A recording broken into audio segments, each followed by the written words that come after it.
শেষমেশ আমার প্রিয় নবীজির কথাগুলো সত্যি হচ্ছে। আমার প্রিয় নবীজি বলে, শেষ জমানায় মানুষ ইসলাম থেকে সরে যাবে এবং ইসলামিক কর্মকাণ্ডগুলো তাদের থেকে ভালো লাগবে না। হ্যাঁ, বর্তমান যুগে সেটাই হচ্ছে। যেমন আপনারা ইসলামিক ভিডিও দেখেন, কিন্তু সেগুলো মানুষের কাছে শেয়ার করতে বললে আপনারা দান্দা বলেন। আরে ভাই, আমরা তো চাইলে অনেক ভিডিও করতে পারি, কিন্তু ইসলামিক ভিডিও কেন করি? আল্লাহ এবং আল্লাহ রাসূলকে পাওয়ার জন্য। হ্যাঁ, হয়তো আপনি সেটাকে দান্দা বলতে পারেন। অবশ্যই আজকে আপনি যদি জান্নাত পেতে চান, সেই জান্নাতের দোয়াটি সকল মুসলমানের কাছে ছড়িয়ে যান। অবশ্যই বিনা হিসাবে জান্নাত কে না পেতে চাই, আপনিও পাবেন। আল্লাহুম্মা ইন্নী আসআলুকা জান্নাতা বিগয়রি হিসাব।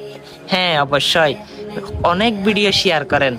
আজকে শেয়ার করতে হয়তো আমি বলবো না, আপনার মনে যদি জজবা উঠে যায় ইসলামের প্রতি, তাহলে এই জান্নাতের দোয়াটা সকল মুসলমানের কাছে পৌঁছে দিই। ভিডিওটা কষ্ট না হলে শেয়ার করে দিই। আমিন।